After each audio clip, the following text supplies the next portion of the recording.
En este vídeo se muestra que es posible llevar las cuentas para presentar los impuestos por parte de un autónomo usando el Excel o una hoja de cálculo cualquiera.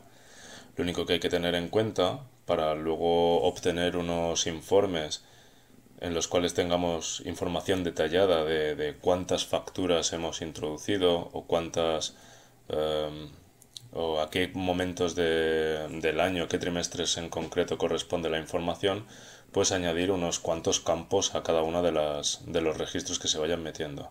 Por ejemplo, aquí vemos que en facturas que tengan distintas bases de IVA podemos usar el mismo código de la misma fecha y el mismo número de factura, pero tenemos que indicar que se tratarían de dos líneas diferentes. Por eso aparece en línea 1 y 2, una para base imponible al 10%, otra para base imponible al 4%. Si miramos otro tipo de facturas en las cuales nos podamos encontrar que estamos teniendo bases imponibles al 4, otras bases imponibles al 10% y otras bases imponibles al 21%, vamos a tener que hacer para una misma factura o una misma entrada pues tres diferentes líneas. Esto es así, en cualquier software de gestión te lo va a hacer igual. Entonces, nosotros requerimos esta información porque luego tenemos que agrupar por diferentes tipos de IVA. De manera que para diferentes tipos de IVA hay que hacer el desglose. Una vez que hemos introducido nuevos datos, si tenemos las fórmulas y las tablas dinámicas referenciadas a rangos de datos, es decir, a nombres, pues tenemos que actualizar estos rangos de datos a cuál es el, bueno, sí, cuál es el rango efectivo en el cual se encuentran. Ahora hemos ampliado de 400 y pico líneas a 676, de manera que verificando que este rango de datos nombrado como entradas es el total de registros que tenemos.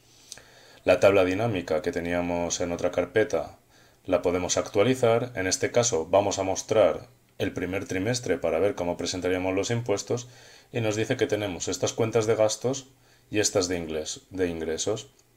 Como hay una columna en la cual no solo se tienen en cuenta los importes, sino el resultado, cómo afecta, si en positivo o positivo, esta tabla dinámica nos dirá para el primer trimestre que hemos tenido un resultado negativo.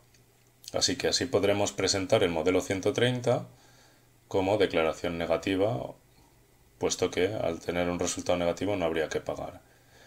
En cuanto al IVA, como veis, como hemos metido los registros en la tabla de datos, teniendo en cuenta si es soportado, repercutido y los diferentes tipos de IVA, aquí vemos como para el primer trimestre tenemos un desglose de IVA soportado, tanto al 4, al 10 o al 21%, e IVA repercutido, tanto al 10 como al 21%.